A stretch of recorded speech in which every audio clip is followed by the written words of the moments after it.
Hi there, Stampers. This is Lisa with Queen Bee Creations. Welcome to today's Monday Live. Today we're going to be doing a double book jacket card. And this was a new one to me. I found it on a YouTube channel, Iced Images, and she had done it in a 6x6 style card.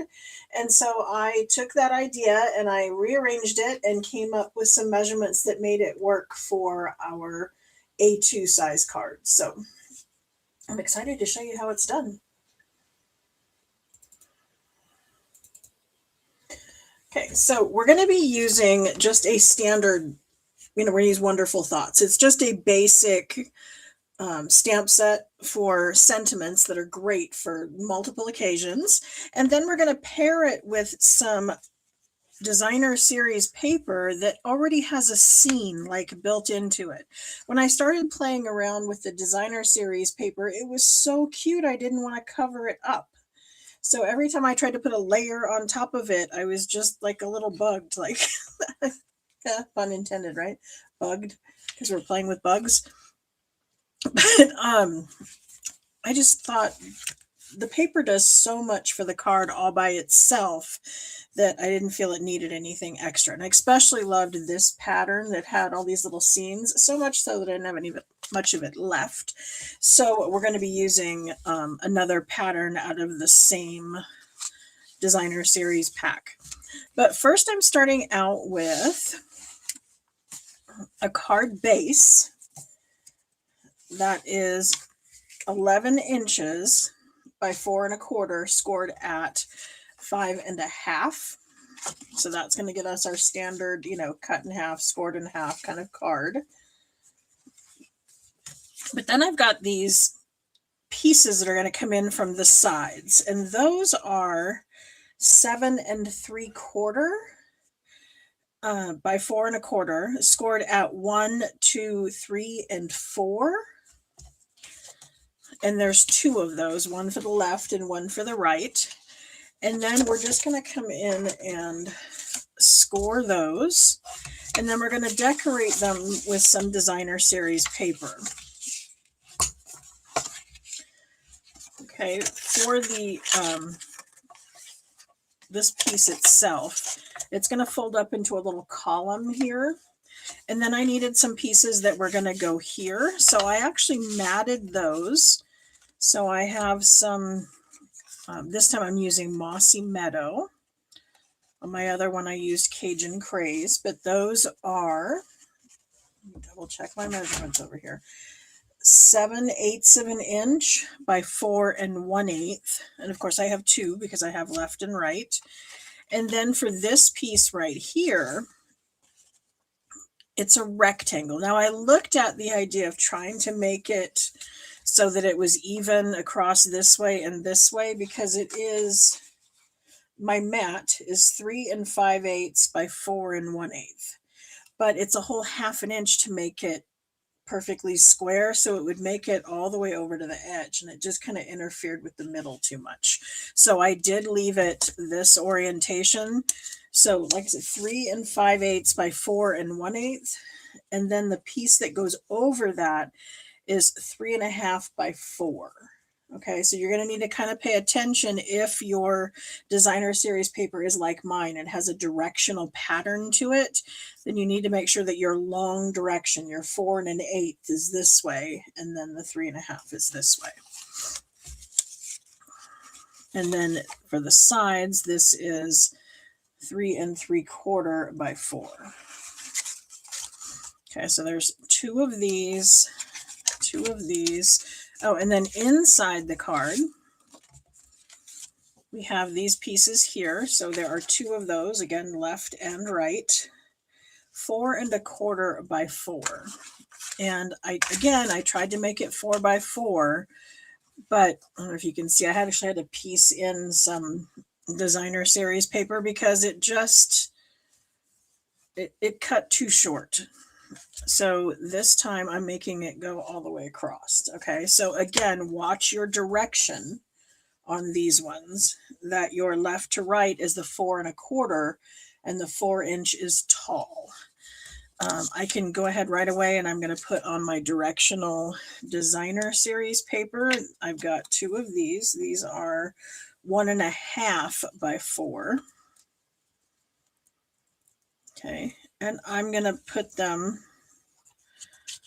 on my white pieces. And I have 2, and I'm looking at the little critters, and this guy faces it this way, and this guy faces the other way. So I'm going to make them so they face into the card. Now, I know we're not going to see much of them. They kind of get buried underneath those panels, but in case anybody does take a look under there, I just thought it'd be fun that the bugs kind of pointed into the card instead of out.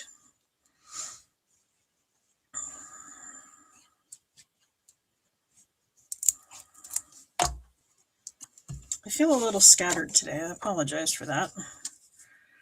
Don't know why. Guess it's just a Monday, huh?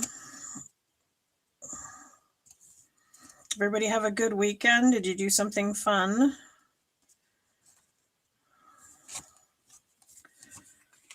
I was cutting out pieces from my card class so I can get that into the mail. And I've already started designing cards for the next one. I'm kind of excited about that because I'm going to use the Easter basket bundle and make some Easter cards. Again, they're all going to be fun folds. So make sure you're on my newsletter list and watching my blog because that announcement's coming out soon.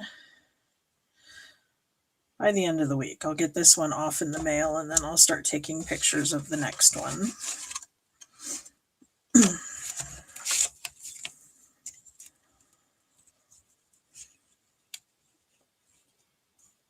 And we are coming up on the end of February, which means you're running out of time if you wanted to get the ultimate bundle and get a great deal of $125 worth of product for $99 with free shipping.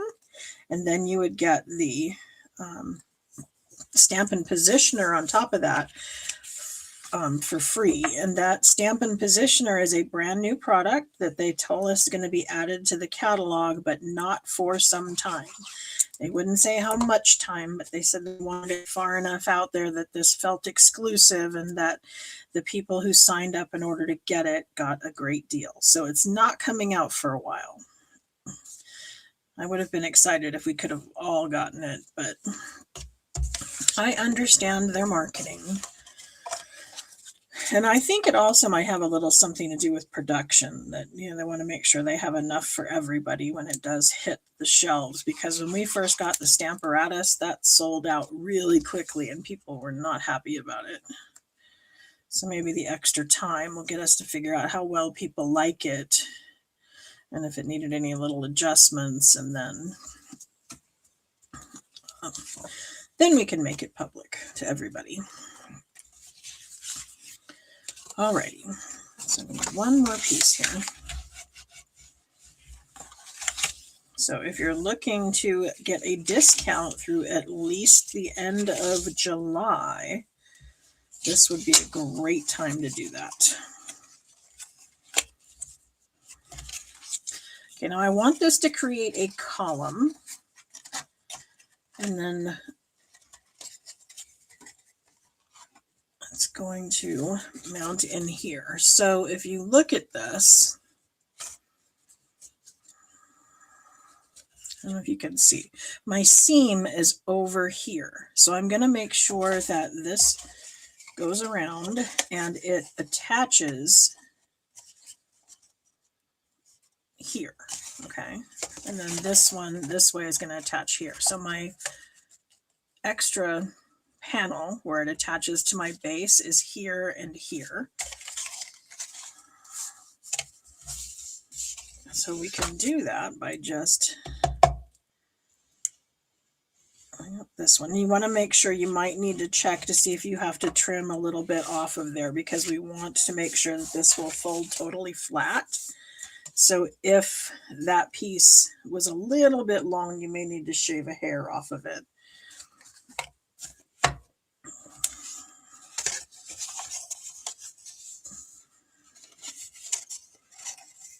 Mine looks like it's doing pretty good. So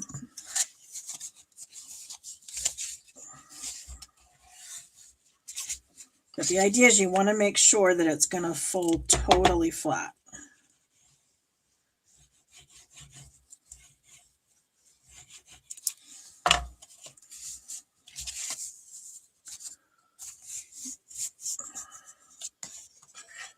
Okay, so now we have two of those. They're the same, but I'm going to flip them.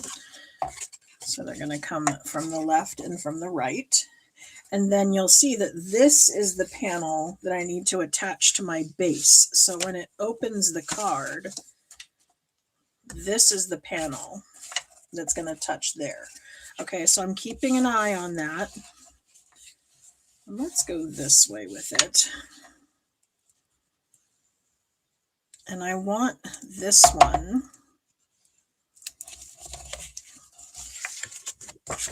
to butt up here. Okay, so I'm making sure that I am, you know, adjusted left and right, and I'm flush up here. But I flattened it out, keeping it, this is the one I want, and I wanted it on the edge. Double checking to make sure that everything is square and it burnishes well.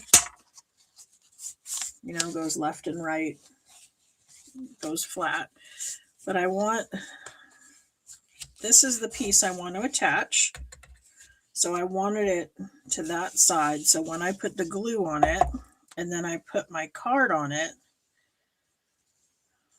it's going to allow me to flush up the edge. Okay.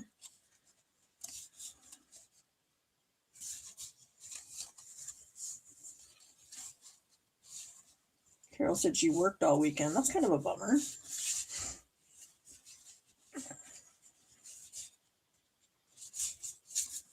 Somebody said they love this paper. Me too. It's super cute. Again, it's one of those I didn't get the stamp set to, but I really love it. Okay, so now we have our base. And then, like I said, these are going to be the ones on the outside edge. If you have trouble with these things laying flat, when we're making things like this, you may want to consider the Simply Scored. I actually scored these with the trimmer, and I think they would have been more accurate and would have folded flat left to right better had I done it on the scoring tool. Anytime I'm working with boxes and stuff, I have much more success if I bring this thing in, because once I butt the paper up into the corner and then I'm in a groove, I am exactly on the measurement that I need them to be. There's no, I mean, it's very hard anyway for me to make a mistake and not have them all even.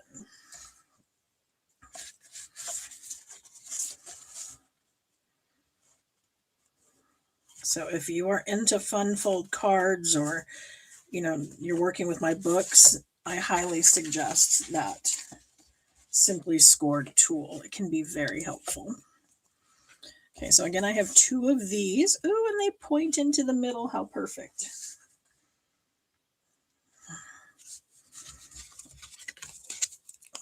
And that one wasn't even on purpose. The inside layers I did, but kind of fussy cut on purpose so that they fit. But these ones was just a fluke.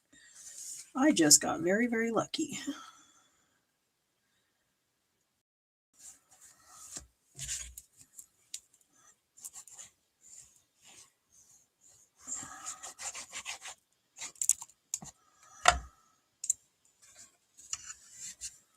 And this is a little skinny 1/8 of an inch border. If you don't like an 1/8 of an inch, you could either apply the designer series paper directly, or you could cut your mat to be 3.5 by 4, and then you could make your designer series paper 3 1/4 by 3 3/4, and then that would fit better with 1/4 inches. I mean, it would just be a little wider border, And I like the skinny border, but I know some people dislike the 1/8 of an inch idea. And I even have a couple friends who work in 1/16 of an inch, which I do occasionally, but not that frequently. And I have on my newsletter in the past, I have included a little graphic where I show you how to read a ruler, because most rulers, you know, just have the little tick marks. They don't have numbers in them. But there are kinds of rulers that you can get that help. Or there is this kind of ruler, which has the actual numbers on it. One focus for me here.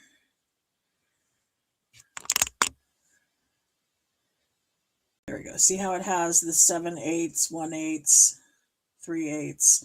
So this kind of ruler I found on Amazon. So it's in my Amazon store. If you use my Amazon link, you can find it over there.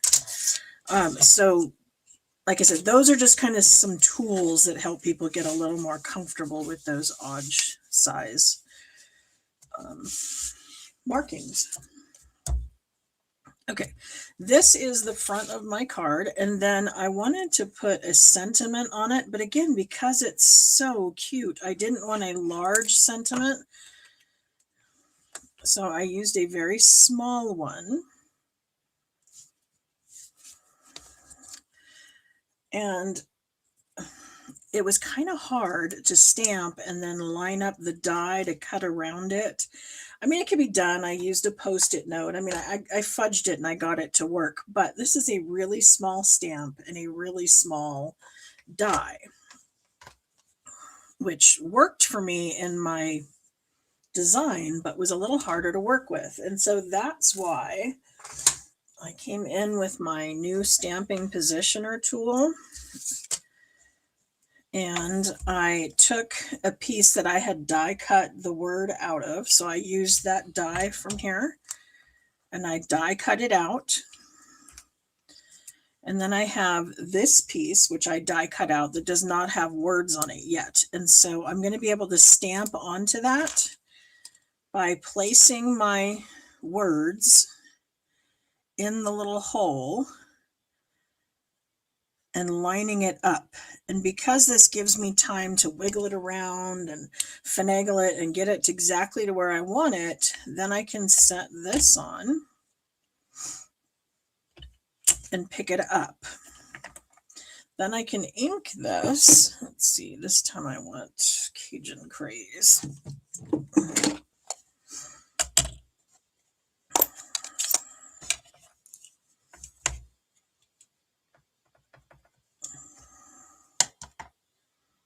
And this again is one of those things that works really well if you're doing a lot, you know, an assembly line of a whole bunch of them.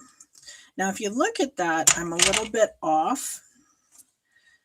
So what I'm going to do is I'm going to slide my paper over and I'm going to make sure that what I just stamped is exactly in the middle so that I know for sure that's going to fit. Then I'm going to put my thing in here. Because again, because it was so small, I wanted to be sure that it was in the right spot. And so stamping onto the scrap paper allowed me to test it and make sure. And since I did not move it from my plate, it should stamp in exactly the same spot. And so now everything got on there, because here my little comma was outside the box, and on the one I just did, it's not. So, oh, and I did not need that in that color. I originally did this in Cajun Craze for this one, but on this one I decided to do Blackberry Bliss.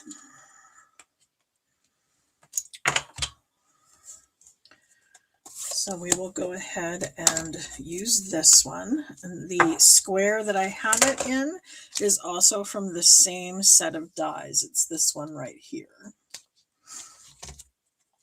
Then I'm just going to pop it on there using some mini dimensionals.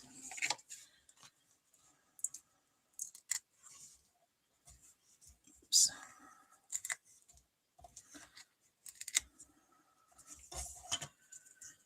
And then Thursday, I'm actually going to continue playing with this designer series paper, but we're going to be using the February product of the month, because Stampin' Up! Is now offering a product each month that you can get for very inexpensive. They've all been $5 with a qualifying order. And it's this one here. It's Fabulous Sayings. So in January, this was our product of the month. In February, we have the designer series paper. And as long as we have them and they're still available, you can add them on. Once they sell out, and that's it. But this is what we will be doing on Thursday. If you come back and watch that. But this was our card for today. Oh, and I had the inside image, so I still got to go back and do that one. But here is the one we just made. So again, that was the double book jacket card. And this one was done on the scoring tool, the Simply Scored, and this one was done on my trimmer. And I just feel this one, I don't know, closes a little better. Okay, so are there any questions? Because that's all I have for you today. Like I said, come back on Thursday and we will do yet another fun fold card. This one is called the Double Decker, which we have done before, but we did it in portrait mode and I'm just flipping it to landscape for this one. So this is what we will do on Thursday if you come back and join me then. Thanks so much. Bye.